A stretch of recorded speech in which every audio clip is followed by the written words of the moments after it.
What's up, everyone? Welcome into the Bat Flip, episode 13, talking about the berth in the Super Regionals for the Tennessee Volunteers or Fighting Tony Vitellos, whatever you want to call them, sweeping their way through the regionals and earning, yes, sir, champs. I got the Call us champs. That's what you can call us. absolutely. We're the champs of Knoxville right now. Yeah, we're talking about that. Some fireworks on Friday night. We had Tony Vitello doing a somersault last night and then jumping in the stands. We have a ton of stuff to talk about. Real quick, I'm Landon Raby, with me, Dylan Taylor.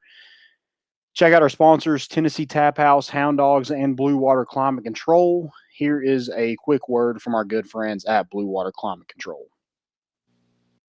People always ask, where did we get the name Blue Water Climate Control? When a Navy ship casts off lines, exits the harbor, and loses sight of land, that's blue water sailing. It takes a team of people to do that. Tireless work, focus, and attention to detail. So much of starting a business is just like that. After it's done, you get filled with deep satisfaction for accomplishing something. And it's quickly followed by, now the real work begins. We're Blue Water Climate Control. We're back, and it's been 16 years since Tennessee baseball has been in this spot with playing in the Super Regionals, and we're back. We're back, and it's like we never left, right? Maybe. But yeah, we're here, ready to go. And it's credit to the staff, these players. It hasn't been just this year that Tennessee baseball has led up to this point. It's been a 4-year kind of rebuild, kind of grind, Absolutely. nonstop working, and good times as always, as usual. Yep, for sure. Tennessee glides through the regional with a sweep. You get Wright State on Friday night. You have the bat flip, the walk-off grand slam by Drew Gilbert. I should say a legendary bat flip. I mean, it was total electric factory. Bat flip, tosses his helmet in right field. He hits the freaking hanging curveball to Turkey Creek almost. I mean, it was just an awesome game to watch. I hate that I couldn't be there in person. I was on vacation. But when he hit it, I almost spilled my $12 pina colada I had in front of me. Oof. So, if I would have, it would have been worth it. I would have been that upset. Now, if he would have hit it, I would have spilled it, and it would have got caught on the warning track. I probably would have been a little upset. But I'll take that. I didn't end up spilling it. Kind of chugged it out, kind of celebrating that victory a little bit over Wright State. And poor Wright State, first of all. I mean, just taking the air out of the sails is kind of what Tennessee did with, that freaking bomb by Drew Gilbert. Then on Saturday, you get Liberty, and you hit 5 home runs in the first 3 innings and just kind of cruised to that victory. And then, last night, both teams kind of used up all their runs and stuff against, in the previous 2 days. Or Liberty put up, I think, 15 runs against Duke in, the game before that, and only getting 1 run the next day or the next game. Kind of a pitching duel there. Sean Hunley and Will Heflin combined for 13 strikeouts, and Will Heflin had a career high of 8 in that game. Just a gutsy performance, and you're going to need a lot of that in postseason play. You can't rely on hitting 5 home runs in 3 innings to lead you to a victory. You're going to have some of these games where you're going to have to grind it out, and that's what Tennessee got last night.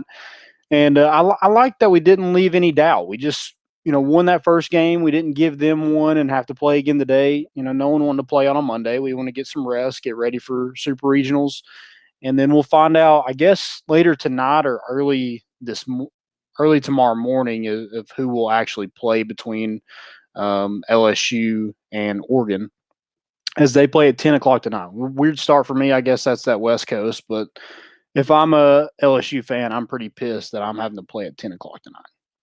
But they are on TV, so that's more than we get.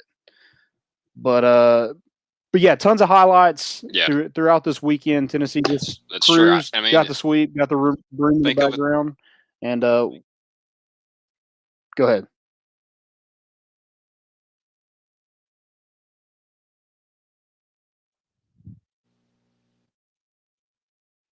He's cutting out a little bit. Yeah, you're a little delayed there. What you got for highlights for me? Just takeaways for this regional.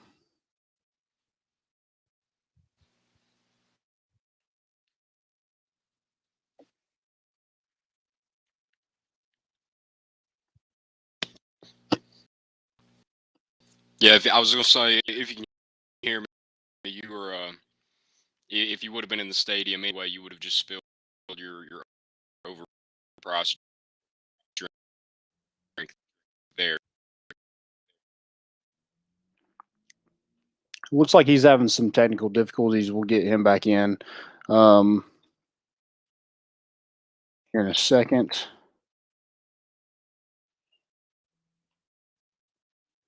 But yeah, Tennessee just gets it done this weekend. Didn't have to play Duke, which I thought that was a team where, I think the 11.7 podcast had some Barstool guys on, and I think two of those guys, or one picked Liberty to win it, one picked Duke to win it, and the Barstool guys picked Tennessee to win it.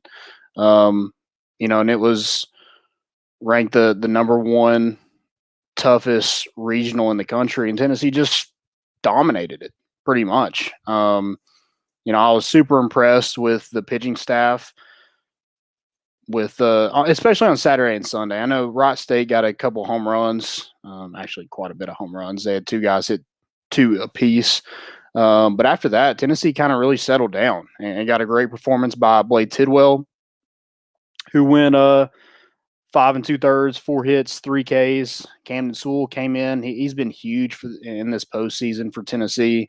He pitched 3 innings, 2 hits, 4 strikeouts. Heflin went 5 1/3 last night, only giving up 4 hits, 8 strikeouts. Again, that was a career high for him. And then Hundley slammed the door. I mean, he didn't leave any doubt. Came in a tough situation, got out of the inning with 2 straight strikeouts.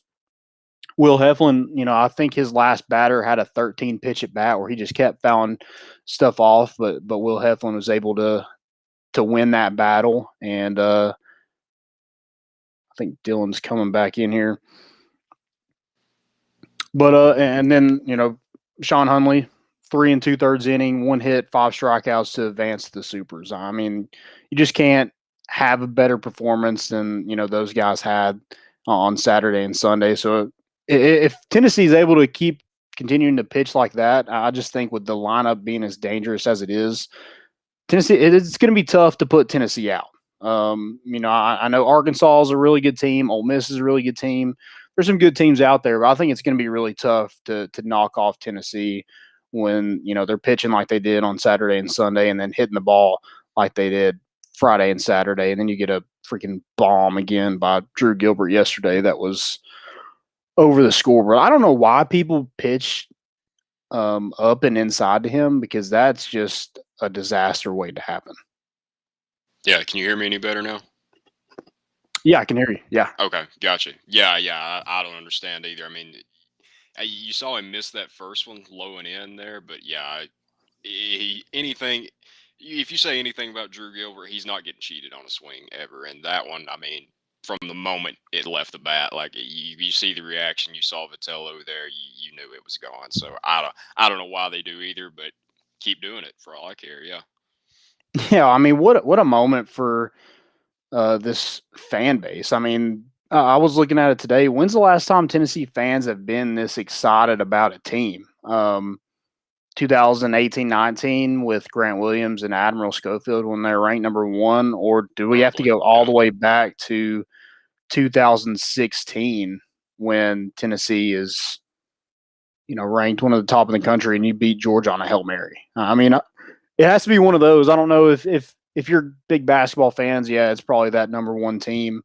But if you're just a casual basketball fan, it probably goes all the way back to 2016 before Tennessee fans really got that happiness to them, that joy of, what they had the whole weekend, and then, more specifically that Friday night game.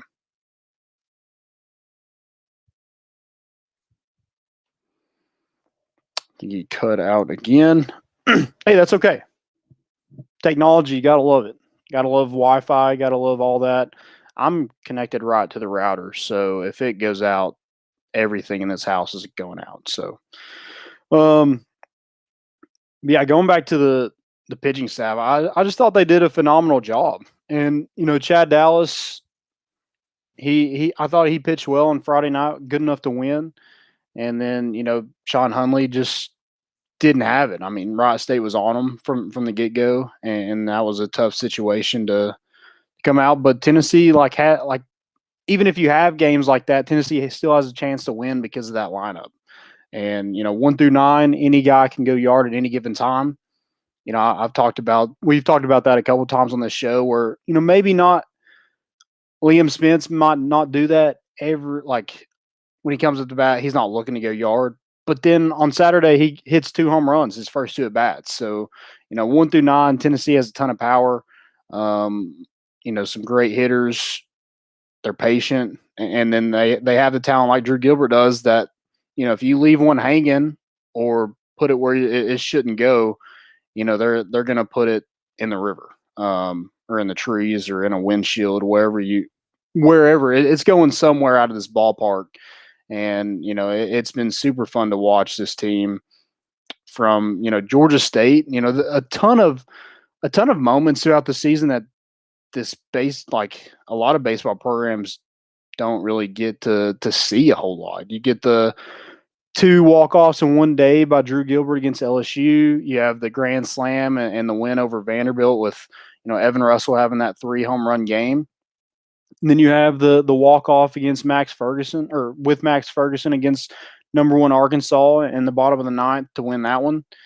And then you have Friday night, Drew Gilbert a walk-off grand slam. And then, last night, Tony Vitello is up in the crowd just shaking everybody's hand, high-fiving, just kissing babies, whatever he did. It was just an electric atmosphere. So fun to watch. I do kind of miss getting out of the game and going straight home and not hitting traffic. But when you win, you get traffic. So it comes with it. Dylan, are you still in here? Can you hear me? Yeah, you got me. It's not letting him go. His Wi-Fi is not working with him tonight. But yeah, what a great moment. Last night getting that win, and punching your ticket to the Super Regionals. That's just great for this program, and I think it's just going to lead to more and more recruits. It's going to lead to obviously Vitale is going to be, I think there was an article earlier this week written by Mike Wilson how Tennessee plans to make Tony Vitello one of the highest paid coaches in college baseball. And he should. He deserves it. I mean, what he's done with this program in just a short amount of time, absolutely deserves it. This fan base deserves it. And I just hope, I don't want it to end. Like even if next, I guess 2 weeks, it'll be over with. And I'm not ready for it to be over in 2 weeks. It's nuts. I want to keep playing, keep winning, keep getting championship shirts. It's really cool. A really cool moment. And, it's only going to get better from here. You're going to improve the stadium. One thing I do want to point out, Tennessee had a bigger crowd than Vanderbilt did last night. I thought that was pretty cool, pretty interesting. A program like Vanderbilt not having as many fans as Tennessee did with a stadium that's just not competitive when it comes to stadiums in the SEC. But hopefully that changes pretty soon. We'll put Tony Vitello's name on a scoreboard or on somewhere around this ballpark. I saw Randy Boyd yesterday wearing a gray Tennessee baseball jersey, so I'm sure he's fired up with the commitment and the renovations and stuff that this stadium is going to have here in the future. He's a big baseball guy, and I think we mentioned that last night on More Important Issues. How he's a big baseball guy, and I think he's going to have a hand in these renovations and getting people to write some checks. I'm sure he's going to write some checks himself, and that's the way it should be. Have a commitment to this baseball program. They're winning. Let's keep it that way. Keep winning. Keep getting sweeps. And So I guess we'll start with my MVP. And, it was the most outstanding player in this regional, and that's Drew Gilbert. I mean, I don't think you could really pick anybody else. Not saying that people didn't have a great regional, but when you look at the moments he had and what he did in the batter's box, what he did in the field, I think you just have to go with Drew Gilbert. He was homer in every single game that he played in. He was the second player in Tennessee baseball history to homer in 3 straight games. That also, the first one happened this year also as Luke Lipsius did it earlier in the season. Had a walk-off grand slam. He was 4 for 12 in the 3 games with 7 RBIs. I mean, it's just hard to really beat that. 7 RBIs. You have 4 on Friday, you had 1 on Saturday, and then you had 2 last night with that 2-run home run. That was the difference in the ball game. So Drew Gilbert is my MVP, and man, I love seeing all the daddy hats. There was a weird story that I have about last night. We sat next to a guy, and he had his son and his daughter with him, and the daughter's like, "I want to go buy a hat," and he's like, "Okay," and she comes back with a daddy hat, and he was very uneasy about it. I could tell, like, I'm not a dad yet. I haven't gotten to that point in life yet, but I don't know how I would feel about my daughter wearing a daddy cap. I just don't know about it. I'm not judging you if you do. I'm just saying it would be a little weird if my daughter went and bought a hat and came back and it said daddy on it. Be kind of weird. But love seeing all those hats around the stadium. And I think it's awesome. Hopefully that stays a tradition. Just Evan Russell being nuts. Just personality. That's what this team is. A ton of personality. And, you saw that with Drew Gilbert's bat flip. You saw him with throwing his helmet. And if you don't like it, oh, well. I don't know what else to tell you. He did it, and it's not illegal. He didn't get penalized for it. He didn't get fined for it. He did it as part of the game. He ended the game. The game was over. Like, he hit it. Game's over. He throws his bat. Oh, well. You shouldn't have left something hanging. If you were a little bit mad about it, didn't like it, don't throw a pitch like that. Also, if you don't like it, don't watch this team, because this team plays like that. They play with a ton of personality.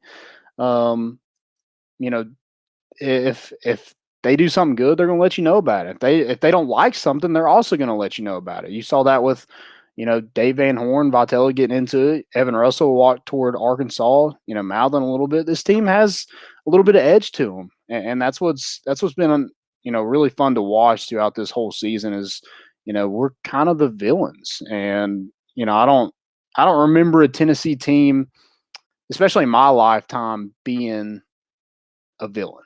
And I kind of like the role. I think it's fun to watch. So yeah, if you don't like it, I don't know what else to tell you.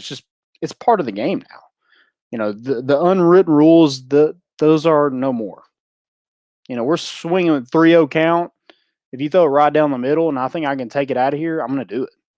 So I'm really liking the way that the baseball is. It's entertaining, and you want to, continue to build this sport, and this, especially in Tennessee. Yeah, I think Knoxville is a baseball town. A lot of people love baseball. There's a lot of great teams in Knoxville. There's a lot of great talent in this area. So I think Tennessee is, if they're able to extend this stadium, make it a little bigger, I think Tennessee's going to sell it out. I mean, the amount of people trying to go up and buy standing room only tickets, they had to turn away a lot of those people. But if you had a stadium like Florida, like Mississippi State, like Ole Miss, where they're able to get 10, 11,000 in a stadium, I think Tennessee would fill that up just as well as they would, with the amount of people that's kind of bought into this program so far. So super excited about that. Also, Florida. Wow. That's hilarious. I mean, just crap in the bed at home in your own regional. And then USF and South Alabama, I think, are the two that haven't been eliminated in that Gainesville regional, I mean, they just look terrible. The first host team to get eliminated in the tournament, I mean, they just looked. I mean, they had a rain delay down 18 runs to South Alabama. I don't know if they actually resumed it; they just called it. But imagine going into a locker room down 18 runs. What do you even say to your team? What do you do in that situation? I have no clue. I think it's hilarious. We got some comments here. Dub says, what do y'all anticipate the pitching schedule will be for the weekend? Cheese, Hundley, Tidwell. I think it would be Cheese, Tidwell, Heflin will be your starters for the 3 games. I think it's worked so far. I think you'll see Hundley, and he'll probably be available in all 3 of those games, depending on how long he goes in that first 1 or 2 games. I think you'll see Camden Sewell. Redmond Walsh, you'll probably see him. You saw a little bit of Kirby Connell. He didn't have a great outing, but I think he's in that rotation as well. Maybe Mark McLaughlin. He said Heflin, my bad. Yes. I think you're kind of set with your rotation. It's worked all season long. So, you did kind of flip Heflin and Tidwell here recently, but the way Tidwell is pitching, I think Heflin can be a bullpen guy. If you got a lead, you think you can win in 2 games, I think Heflin could come in and pitch a couple innings. He's come out of the pen in his career at Tennessee, so I don't think that's out of the realm of possibility. He said, how does a high schooler see this team and not want to play for Tennessee? Absolutely. I mean, with the way with the personality and stuff like that, how do you not? I mean, you got to love what this team's doing, what this program is like.